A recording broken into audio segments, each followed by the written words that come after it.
할렐루야. 우리 밖에는 찬 바람이 불고 있지만 여러분 예배 처소와 가정에는 뜨거운 성령의 바람이 불기를 간절히 기도합니다. 멈추지 않는 성령의 역사, 이 시리즈 7번째, 오늘은 성령의 책망하시는 역사에 대한 주제입니다. Today's message title is Rebuking Power of the Holy Spirit. 성령님은 우리가 진리를 벗어날 때 책망하시며 회개의 기회를 주십니다. 우리 안에 내주하시는 성령님께서는 하나님의 뜻대로 살아가도록 인도해 주십니다. 그래서 그 뜻 안에 거할 때 우리에게는 넘치는 능력, 그리고 기쁨, 자유를 공급해 주심을 경험하게 됩니다. 하지만 반면에 그분의 뜻과 말씀을 떠나게 되면 책망을 하십니다. 왜냐하면 성령을 근심하게 만들기 때문에 그렇습니다. 에베소서 4장 30절은 이렇게 이야기하고 있습니다. 하나님의 성령을 근심하게 하지 말라. 그 안에 너희가 구원의 날까지 인치심을 받았느니라. 우리가 예수 그리스도 안에서 거듭날 때 성령님께서는 우리 안에 내주하고 계시고 하나님의 뜻에 맞춰 살아가도록 도와주시고 그 뜻을 벗어나게 되면 성령을 근심하게 만드는 것입니다. 오늘 본문은 아나니아와 삽비라의 사건을 기록하고 있습니다. 그들이 무서운 심판을 받게 된 이유는 성령을 시험한 죄 때문이라고 오늘 본문은 기록하고 있죠. 9절 말씀에 베드로가 이르되 너희가 어찌 함께 꾀하여 주의 영을 시험하려 하느냐. 여기서 주의 영은 성령을 의미하고 있죠. 성령을 시험한다라고 하는 것은 성령을 속이는 것, 성령을 근심하게 하는 것입니다.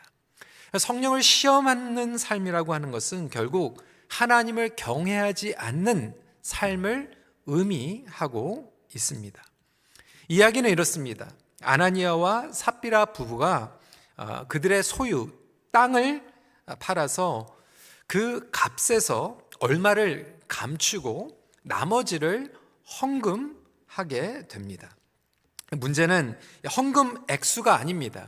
오늘 이 본문은 우리가 다 땅을 집을 팔아서 그것을 다 바쳐야 된다라고 하는 의미가 아니죠. 오늘 심판을 받게 된 이유는 하나님과 공동체를 속이려고 했던 이유였습니다. 사도 베드로는 성령님의 도우심으로 그들의 속 마음을 꿰뚫어 볼 수 있었고 그들에게 무서운 심판이 내려지게 된 것입니다.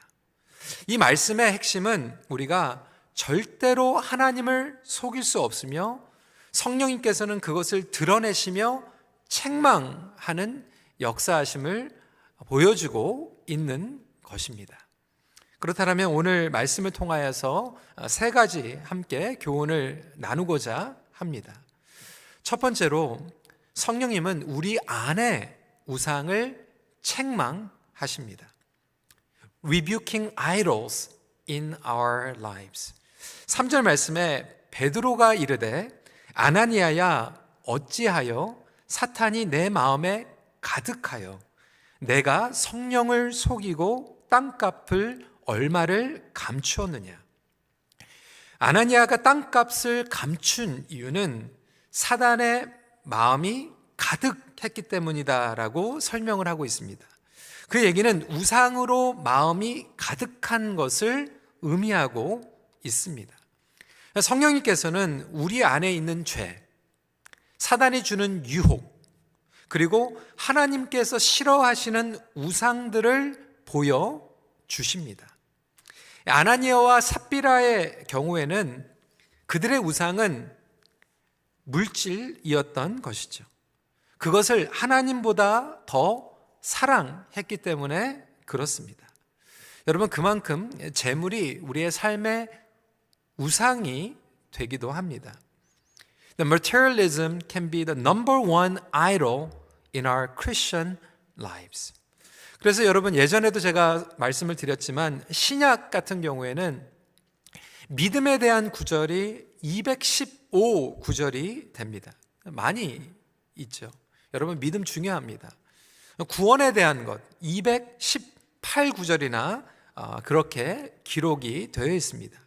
그런데 재물과 같은 경우에는 2084 구절이나 기록을 하고 있습니다. 여러분, 왜 그럴까요? 그만큼 우리에게 이 재물이라고 하는 것이 우상으로 다가올 수 있기 때문에 그 부분에 대해서 경고를 하고 있는 것입니다. 예수님의 비유도 보면 38 비유들 중에서 16 비유가 재물에 대한 내용입니다. 마태복음 6장 24절에는 이렇게 경고하고 계시죠. 한 사람이 두 주인을 섬기지 못할 것이니 혹 이를 미워하고 저를 사랑하거나 혹 이를 중히 여기고 저를 경히 여김이라. 너희가 하나님과 재물을 겸하여 섬기지 못하느니라. 여러분, 하나님께서는요, 우리가 풍성한 삶을 살아가길 원하십니다. 오늘 이 재물에 대해서 우상에 대한 문제를 이야기하고 있지만 하나님께서 그렇다고 우리가 궁핍하게 사는 것을 원치 않으십니다. 근데 교회 안에서는 이런 two extreme이 있습니다. 양극단이 있습니다. 어떤 분들은 신앙생활을 통하여서 만사형통이라고 하는 것이 물질의 재물로 강조하는 분들이 있습니다. 그래서 예수 잘 믿으면 물질의 축복을 받는다. 여러분, 그것은 잘못하면 기복 신앙에 빠질 수가 있습니다. 근데 여러분, 그렇다고 또 다른 극단의 반응은 뭐냐면 크리스찬으로 살아가면 가난해야 된다라고 생각하고 계시는 분들이 있어요. 항상 부족하고 항상 모자라고 항상 재물 때문에 막 절절 매는 것이 깨끗한 크리스찬의 삶이라고 또 오해하는 분들이 있습니다.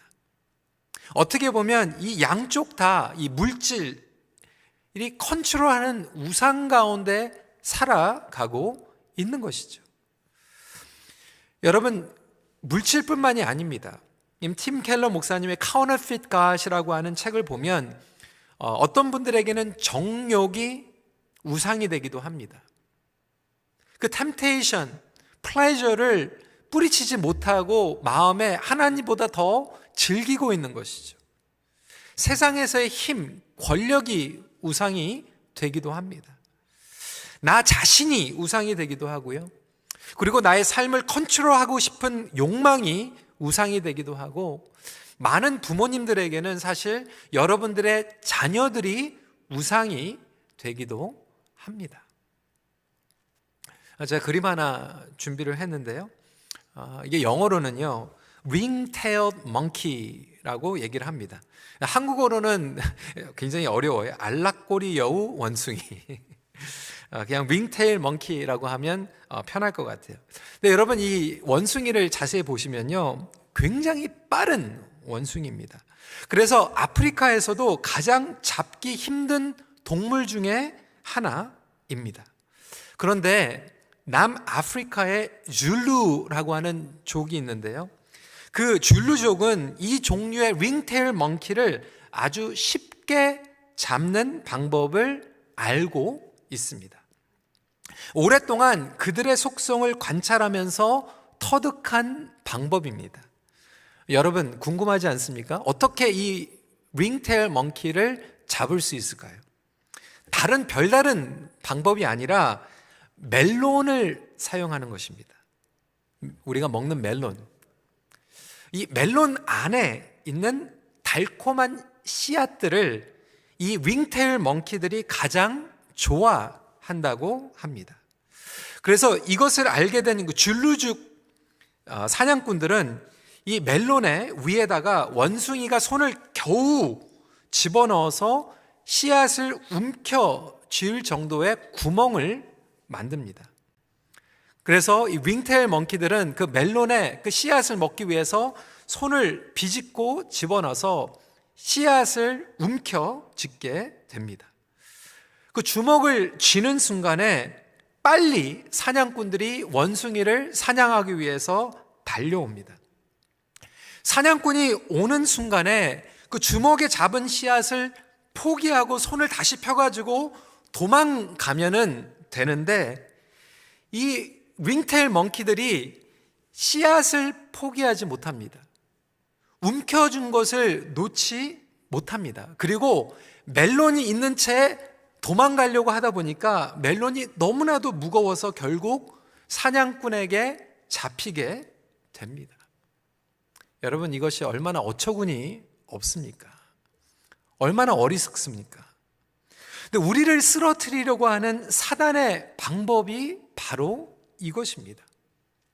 물질뿐만이 아니라 어떤 분들에게는 정욕의 유혹, 그것이 우상이 돼가지고 움켜쥐니까 그것을 내려놓고 도망가야 되는데도 불구하고 때로는 재물, 유혹, 때로는 자녀, 내가 정말로 힘들게 공부해가지고 이뤄낸 커리어, 그리고 내가 투자했던 비즈니스, 이게 얼마짜리 비즈니스인데, 내가 얼마를 내고 리스트를 했는데, 내가 얼마나 노력해가지고 승진을 했는데, 내가 얼마나 힘들게 쌓아온 명예인데, 나의 건강, 나의 안전, 이 모든 것들, 때로는 어떤 분들에게는 자존심, 고집, 예전에 경험했던 신념들, 이 모든 것들이 우상이 될 수 있다라고 하는 거예요. 심지어는 선한 일들도 우상이 될 수도 있습니다. 목회자에게는요, 목회가 우상이 될 수도 있어요. 하나님을 위해서 설교하고 영혼들을 위해서 선교하는 것이 아니라 나의 이름을 위해서, 나의 꿈과 야망을 위해서 하는 것도 우상이 될 수 있고요. 심지어는 직분자들이 교회 안에서 하는 열심과 봉사가 우상이 될 수도 있습니다. 어제는 순수한 마음으로 섬겼지만 오늘 나에게 우상의 유혹으로 찾아올 수 있다라고 하는 거예요.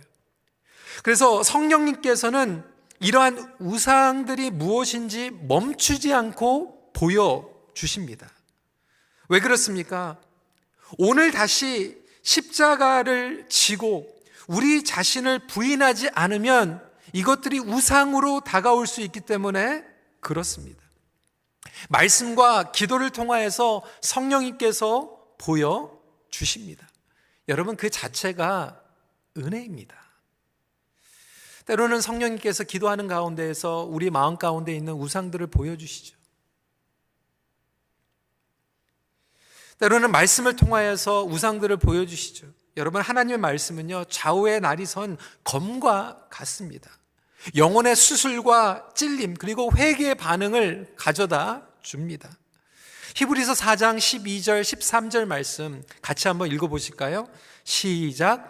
하나님의 말씀은 살아있고 활력이 있어 좌우의 날선 어떤 검보다도 예리하여 혼과 영과 및 관절과 골수를 찔러 쪼개기까지 하며 또 마음의 생각과 뜻을 판단하나니 지으신 것이 하나도 그 앞에 나타나지 않음이 없고 우리의 결산을 받으실 이의 눈앞에 만물이 벌거벗은 것 같이 드러나느니라.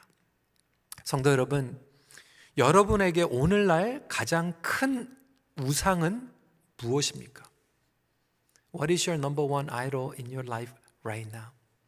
어제는 순수한 동기로 하나님을 섬겼지만 오늘 우상이 된 것들이 있을 수 있다라고 하는 거예요. 내가 애쓰게 이뤄왔던 그 공로, 때로는 사역, 나의 자녀, 커리어들이 우상이 될 수 있다라고 하는 거죠. 아나니와 삽비라는요, 딴 데 가가지고 이상한 짓 한 것이 아니에요. 하나님께 어떻게 보면 겉으로 볼 때는 헌금을 한 거예요. 그런데 그것도 우상이 될 수 있다라고 하는 것이죠. 그렇다면 성령님을 통하여서, 말씀을 통하여서 보여주실 때 저와 여러분들은 어떻게 반응을 해야 할까요? 두 번째, 잘못된 동기를 드러내십니다. The Holy Spirit reveals wrong motivation. 성령님은 우리의 열심 안에 잘못된 동기를 분별하십니다. 아나니와 삽비라와 같은 경우에는 겉으로 보면 헌금을 한 거죠. 땅을 팔아가지고 하나님께 바친 거죠. 그런데 하나님께서는 그 안에 있는 동기를 보십니다. 우리가 분명히 기억해야 할 사실은 악의 세력 또한 멈추지 않고 우리를 공격합니다. 외부에서의 압력과 핍박으로 교회 공동체를 무너뜨릴 수 없으니까 이번에는 내부를 통하여서 작전을 펴니다. 어떻게 해요? 아주 교묘하게 우리의 마음을 이용합니다. 성도의 마음을 이용하고요, 우리 가족들의 마음을 이용합니다. 때로는 정말로 예수 잘 믿는 가정 안에서도요, 마음이 나뉘어질 때가 있지 않습니까? 돈 때문에, 안전 때문에, 나의 신념 때문에, 정치 때문에 막 갈리게 됩니다. 교회 안에서도 마찬가지고 목장 안에서도 마찬가지입니다. 성도들 간의 자리 다툼, 내분, 시기, 질투, 왜곡됨, 오해, 이러한 잘못된 동기들을 만들어가지고 안에 있는 그 커뮤니티의 관계들을 망가뜨리려고 멈추지 않고 사단은 지금도 역사하고 있습니다.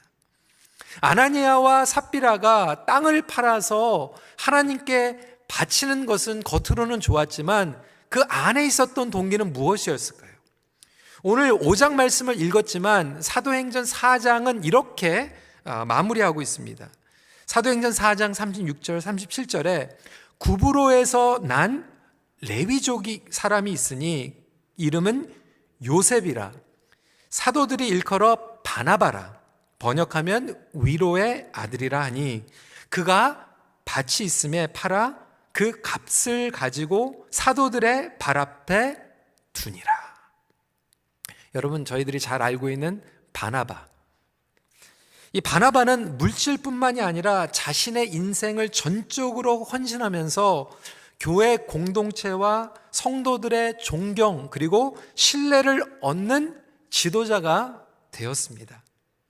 그러한 분위기가 교회 공동체 안에 막 깔리다 보니까 아마도 아나니아와 삽비라도 눈치가 보였던 것 같아요. 프레셔를 받은 것 같아요.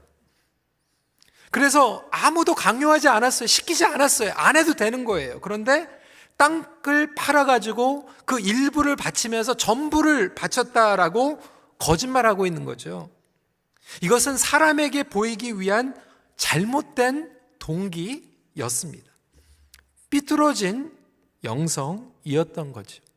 때로는 우리의 야망과 자기를 과시하기 위해서, 때로는 우리가 전도, 선교, 교회 안에서 섬김도요, 그런 동기를 가지고 할 때가 있어요. 아무개가 열심히 하니까 내가 더 잘해야지. 다른 사람과 비교하고 질투하고 경쟁하려고 하는 잘못된 동기로 섬길 때가 있죠. 그리고 인정받지 못하면 다 모든 것들을 내려놓게 되는 거죠. 때로는 누구를 미워하면서 섬기기도 합니다. 여러분, 참 무섭습니다. 누구를 무안하게 하려고, 망신시키려고, 수치를 주려고 열심으로 봉사할 때도 있어요. 우리 가정에서도 그렇잖아요. 못난 자식 떡 하나 더 준다. 미움의 대상에게 막 해주는 거죠. 때로는 우리의 자존심, 나 자신을 드러내고 싶은, 제가 청소년 때 은혜를 받아가지고 교회에서 막 봉사를 하기 시작했어요. 제가 찬양 인도하는 걸 좋아해가지고 청소년 때 찬양 인도를 했어요. 근데 찬양 인도를 열심히 하는데 가만 생각해 보니까 사람들이 별로 이렇게 고마워하는 것 같지 않은 거예요. 갑자기 막 서운한 마음이 들었습니다. 그래? 아무도 나한테 고마운 표시를 안 하네? 나 그러면 이거 안 해. 나 안 하면 어떻게 찬양팀이 잘할 수 있나? 내가 안 하면 아마 예배가 힘들어질 거예요. 그 어린 마음에 또 못난 마음에 그런 잘못된 삐뚤어진 생각을 했어요. 그래서 제가 찬양팀을 안 하겠다고 선언을 했습니다. 근데 보니까요, 제가 없어도 너무 잘하는 거예요.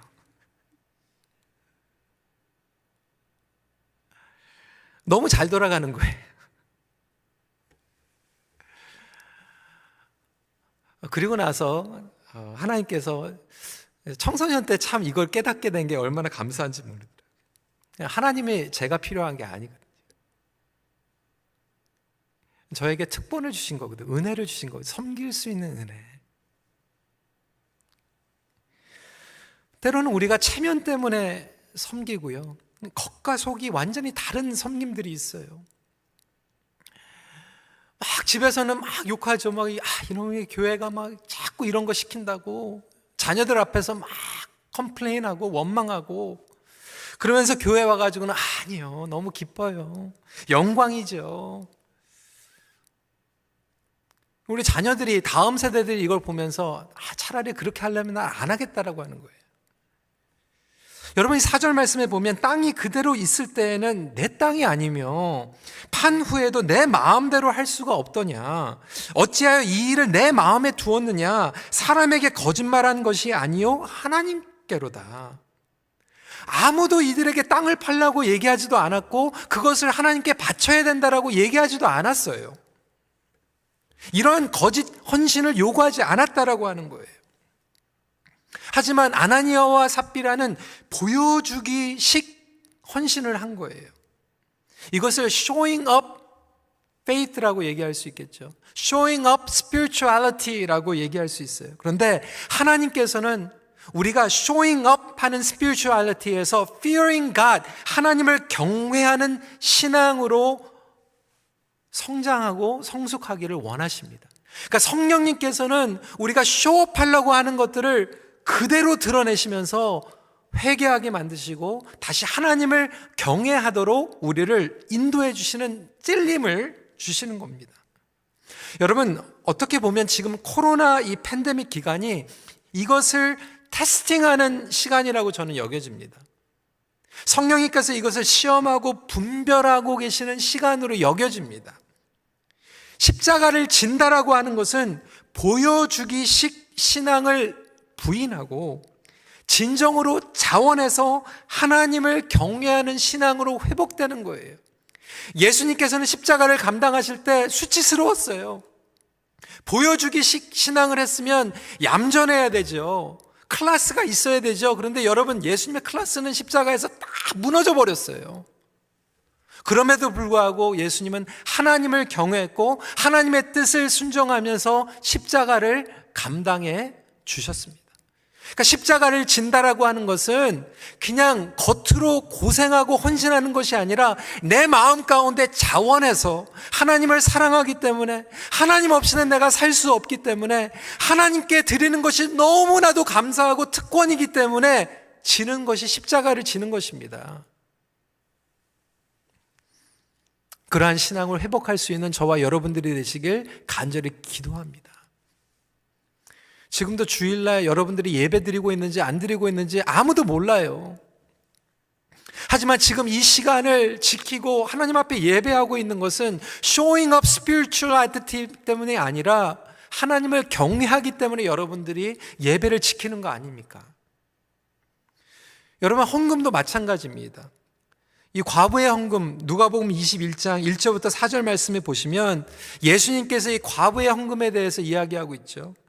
4절 말씀입니다. 저들은 그 풍족한 중에서 헌금을 넣었거니와 이 과부는 그 가난한 중에 자기가 가지고 있는 생활비 전부를 넣느니라 하시니라. 여기에서 중요한 것은요, 어마운트가 아니고 또 전부를 넣은 것도 아니에요. 자원하여 하나님께 중심으로 드렸다라고 하는 거예요. 여러분, 하나님께서는 우리의 마음의 중심을 보십니다. 그 의미는 마음의 동기를 보신다라고 하는 거예요. 여러분에게는 우러러 나오는 그러한 마음이 있습니까? 우러러 나오는 마음으로 전도하고, 우러러 나오는 마음으로 섬기고, 우러러 나오는 마음으로 예배하고, 자원하여 우리의 예배의 자세를 감추고, 자원하여서 우리의 마음의 기도를 올려드리고, 자원하여서 말씀을 읽고 말씀을 경외하고 나아가는 그 마음, 그리고 그 중심을 지금도 성령께서는 보고 계십니다. 저는 이 팬데믹 기간 가운데에서 성령의 역사가 이렇게 역사하고 계신다라고 믿습니다. 마지막 포인트입니다. 공동체의 책임성을 세우십니다. Reestablishing a culture of accountability. 저는 이 accountability라고 하는 말을 너무나도 좋아합니다. 그런데 이 accountability 그러면 아무리 사전을 찾아봐도요, 이 한국어 사전에는 제 마음에 드는 단어가 없어요. 책임성, 그런데 조금 저한테는 마음에 다가오지 않아요. 그래서 여기에다 좀 덧붙이면 책임성 플러스 투명성입니다. 여러분, 어떠한 관계이든지요, 이 accountability가 없으면 성장하지 못합니다. 우리는 하나님과 accountable 하고요, 그리고 결혼 관계에서는 여러분들 스파우스, 배우자와 accountable 합니다. 부모들은 자녀들과 accountable 하고, 자녀들은 부모들과 accountable 하고요, 우리 목회팀 안에서는 서로가 accountable 하고, 우리 장로님들과 accountable 하고요, 우리 장로님들을 목회자들과 accountable 하고, 모든 목자들이 accountable 하고, 성도들이 예수 그리스도 안에서 성령님을 통하여서 모든 공동체와 accountable 할 때 이 공동체는 건강하게 순결하게 세워질 수 있습니다. 그런데 사단은 그것을 알기 때문에 개인주의 영성으로 이 accountability를 자꾸 무너뜨리려고 합니다. accountability가 중요하지 않다고 합니다. 프리스타일로 우리 마음대로 살아갈 수 있다라고 얘기하고 있는 거예요. 여러분, 그렇지 않습니다. 사단은요, 거짓으로 속이고 위선적으로 헌신하게 만들 뿐만이 아니라 accountability를 무너뜨려서 하나님의 교회가 건강하게 세워지는 것을 방해합니다. 하나님의 교회는요, 신뢰 그리고 안정감이 필요합니다. Trust, security가 필요하죠. 교회 안에서 그리고 가정 안에서 내가 서로를 신뢰할 수 있어야 되잖아요.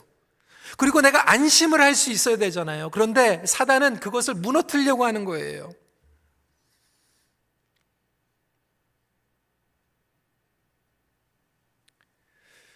교회를 약하게 만드는 요소들이 있습니다. There are three factors weakening the church community. 첫 번째는 뭐냐면 하나님 앞에서의 죄예요. Sinning against God. 두 번째로는요, 교회 공동체에게 저지르는 죄죠. Sinning against church community, hurting one another, manipulating, dividing. 그리고 세 번째로는 책망을 무시하는 것입니다. Lack of church discipline. 근데 여러분, 오늘날 교회 안에서는 이러한 교회 디스플린 없죠. accountability 없죠. 말씀을 드렸지만 이런 accountability가 없는 관계는 성장과 성숙이 없습니다. 목회자도 마찬가지고, 직분자도 마찬가지고, 목자도 마찬가지고요, 성도, 가정에서도 마찬가지입니다. 여러분, 심지어는 세상에서도 accountability가 중요해요. 제가 예전에 기억나거든요. 그 유명했던 시카고 불스 농구팀의 마이클 조던, the best player지 않습니까? 근데 그 명감독이었던 필 잭슨, 지금도 생각이 나는 게 그 세상에서 제일 유명한 농구 선수였던 마이클 조던이요, 훈련하는데 개인적인 일로 빠져버렸어요. 얘기도 안 하고. 그 다음날 게임에 필 잭슨 감독이 어떻게 했을 것 같아요? 마이클 조던, you're sitting on the bench. 벤치에 앉는 거죠. 그게 accountability입니다.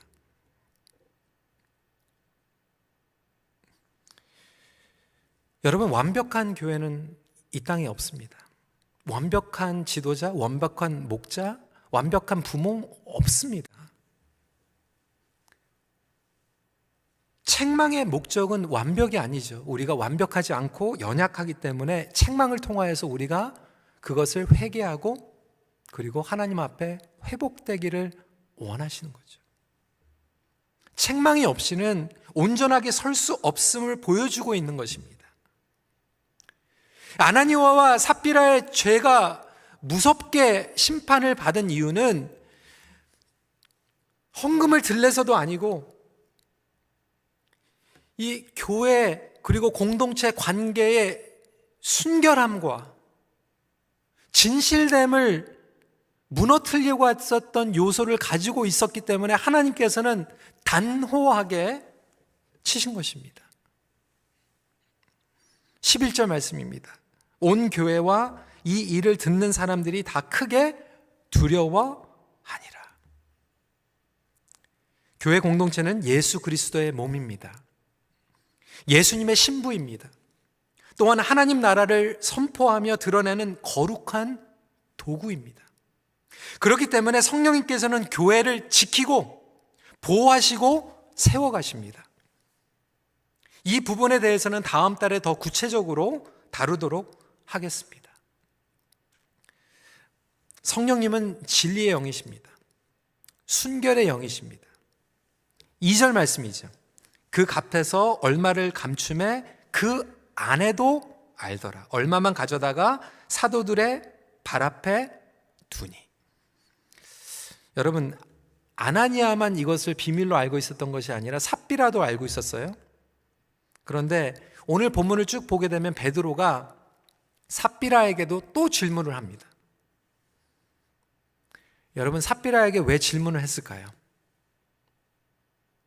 회개의 기회를 주시기 위함이었습니다.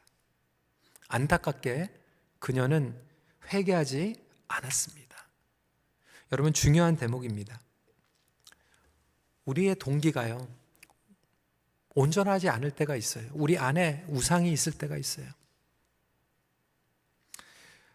우리는 완벽하지 않습니다. 어떻게 깨끗한 동기를 가질 수 있겠습니까? 저도 마찬가지로 우리 모두가 우리 안에 안 좋은 동기들이 숨을 수 있어요.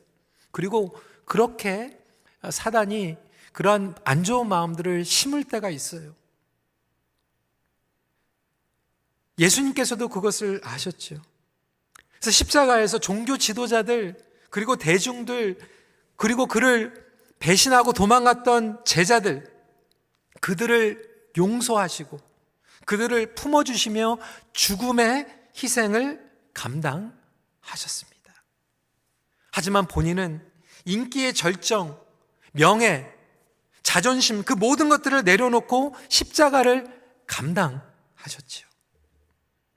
우리는 악의 영향력 가운데 손상된 세상을 살아가고 있기 때문에 조금만 지나면 때가 타게 되고요, 조금만 지나면 물들어갈 수밖에 없이 변질될 수밖에 없습니다. 그래서 불편하지만 성령님께서 내주하고 계시면서 우리에게 책망하시고 우상을 보여주시고 안 좋은 마음들을 분별하게 하여 주셔서 다시 회개하며 마음이 정결하게 도와주십니다. 여러분, 우리의 마음 가운데 잘못되어 있는 동기, 우상들, 여러분 가정 안에, 여러분 사역 안에, 그리고 여러분들이 비즈니스를 직장 다니면서 있는 그러한 마음들, 이 시간에 성령님께서 찔림을 통하여서 보여주실 때 회개로 반응하며 나아갈 수 있는 저와 여러분들이 되시길 간절히 기도합니다. 또한 우리 교회의 사명과 본질의 회복도 마찬가지입니다. 지난 2주 동안 선교 컨퍼런스를 하면서 교회의 본질과 사명은 바뀌지 않는다라고 말씀드렸습니다. 그럼에도 지금은 우리가 쇼업할 수 있는, 나를 드러낼 수 있는 그런 플랫폼들은 무너지고 있죠. 하지만 오히려 저는 이 시간이 그것들을 무너뜨리게 하면서 다시 한번 아무도 인정하지 않고 아무도 나를 보지 않는다고 해도 내가 하나님을 경외하고 하나님께서 주신 사명과 본질을 붙잡고 끝까지 나아갈 수 있도록 회복해 주시는 그러한 놀라운 시간이라고 여깁니다. 내 개인적인 야망과 취미와 교양과 그리고 교제를 위한 공동체, 나의 킹덤을 위한 교회가 아니라 하나님의 킹덤을 위한 교회로 다시 한번 거듭나게 하여 주시는 성령님의 역사 가운데 들어가는 저와 여러분, 우리 큰빛교회가 되기를 간절히 기도합니다. 말씀을 마무리합니다. 성령님께서 책망하실 때 회개로 반응하여 회복의 은혜를 경험하십시오. 같이 기도하도록 하겠습니다.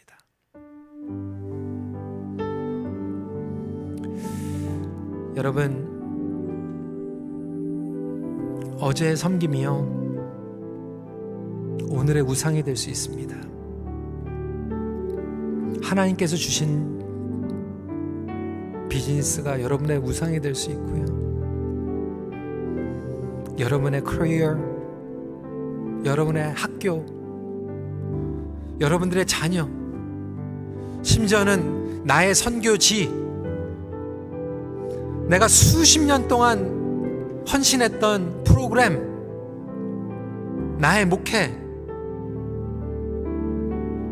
이것이 우상이 될 수 있어요. 성령님께서는 오늘 이 시간에 그것을 보여주실 거예요.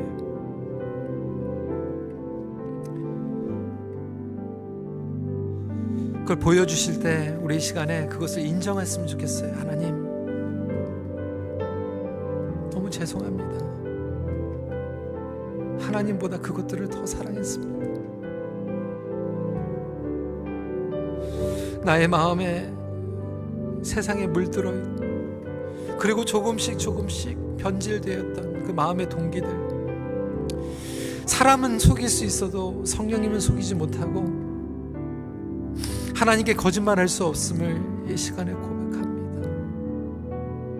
주님, 우리 가정의 그 우상들, 주님 이 시간에 성령님께서 역사하여 주실 때 훨훨 태워주시옵소서.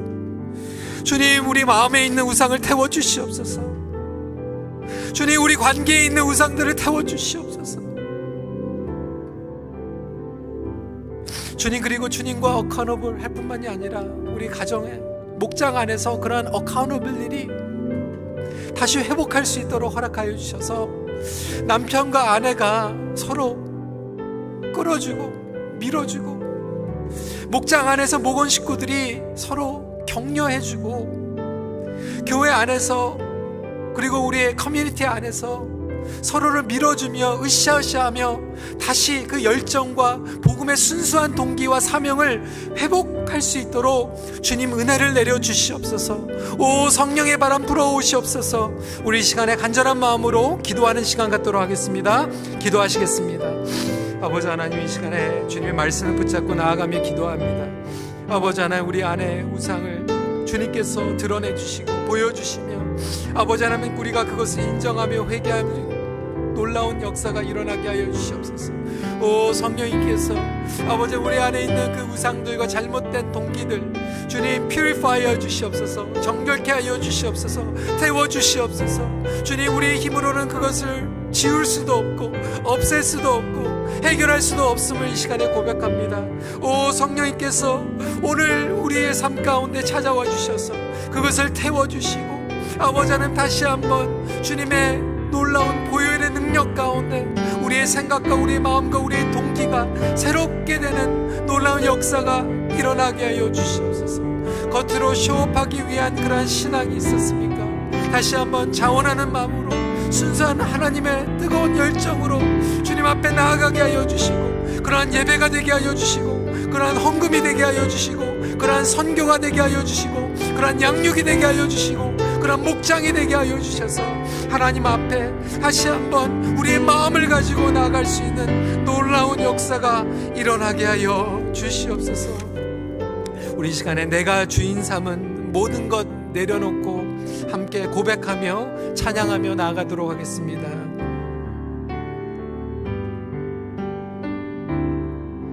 내가 주인 삼은 모든 것 내려놓고 내 주 대신 주 앞에 나가, 내가 사랑했던 모든 것 내려놓고 주님만 사랑해. 다시 한번 내가 주인 삼을 내가 주인 삼은 모든 건 내려놓고 내 주 대신 주 앞에 나가 내가 사랑했던 모든 건 내려놓고 주님만 사랑해. 주 사랑 주 사랑 거친 풍랑에도 깊은 바다처럼 나를 잠잠케 해. 주 사랑 내 영혼의 반석 그 사랑 위에서 주 사랑 거친 풍랑에도 주 사랑 거친 풍랑에도 깊은 바다처럼 나를 잠잠케 해. 주 사랑 내 영혼의 반석 그 사랑 위에 서리. 우리 시간에 다시 한번 우리의 두 손을 우리의 마음에 얹어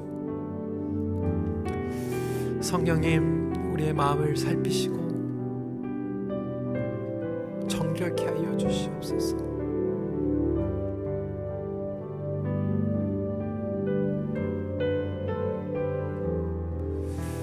이 시간에 성령님께서 보여주시는 드러내시는 그런 마음들이 있다라면 그것을 부인하지 않고 속이지 않으며 주님 앞에 인정하고 또 아뢰고 또 고백하고 성령의 불길에 해결받을 수 있는 그러한 복된 주일이 되도록 우리 봉헌기도 할 때까지